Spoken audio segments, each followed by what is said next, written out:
পথযাত্রার ১১তম দিনে যশোরে পথসভা ও জনসংযোগ করছেন এনসিপির নেতাকর্মীরা। এই মুহূর্তে শহরের কোর্টের মোড়ে আছেন সহকর্মী শাহাদাত অভ্র, তার কাছে জানবো বিস্তারিত।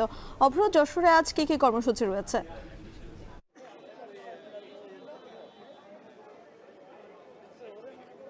এখানে কিন্তু হচ্ছে ঠিক সকাল থেকেই এনসিপির নেতাকর্মীদের ভিড় বেড়েছে। আপনি যেমনটি বলছিলেন, তাদের কিন্তু পদযাত্রা শুরু হবে ঠিক কোর্টের মোড়ে গিয়ে কিন্তু হচ্ছে সেই পদযাত্রা শেষ হয়ে হবে পথসভা।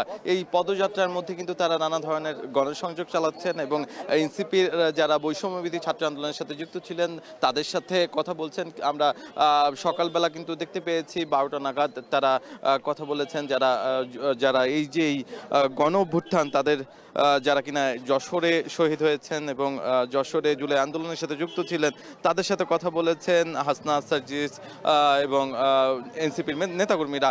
এইমাত্র কিন্তু শুরু হয়ে গেল আজকের যেই পথসভাটি আছে সেই পথসভা। আর এইমাত্র এনসিপির নেতাকর্মীদের আমরা দেখতে পাচ্ছি তারা কিন্তু হচ্ছে এই পথসভা শুরু করতে যাচ্ছে। তার পাশাপাশি কিন্তু বলাই চলে যে এই যে আজকের এই পথসভা এবং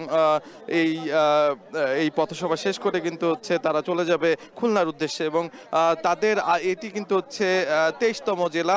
আর এর পরবর্তী যে জেলাটি সেটি হচ্ছে খুলনা জেলা। যশোর থেকে তারা সন্ধ্যার মধ্যে রওনা হওয়ার কথা রয়েছে খুলনার উদ্দেশ্যে এবং সেখানে গিয়েও একটি পথসভা করার কথা রয়েছে।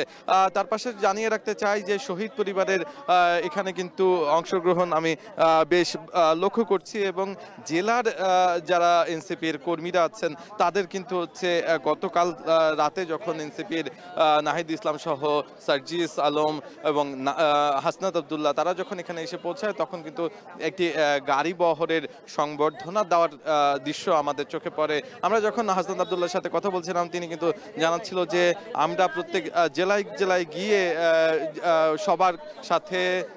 সবার সাথে এই যে আসছে যে নির্বাচন সেই নির্বাচনকে কেন্দ্র করে নানা ধরনের প্রচার প্রচারণায় থাকবেন এবং এনসিপির যিনি প্রতিনিধি আছেন সেই যে ব্যক্তি আছে সেই ব্যক্তিকে কিন্তু হচ্ছে তার এলাকায় পরিচয় করিয়ে দিতে চান তারা এবং পরিচয় করিয়ে দিতে নানা জায়গায় আমরা দেখেছিও।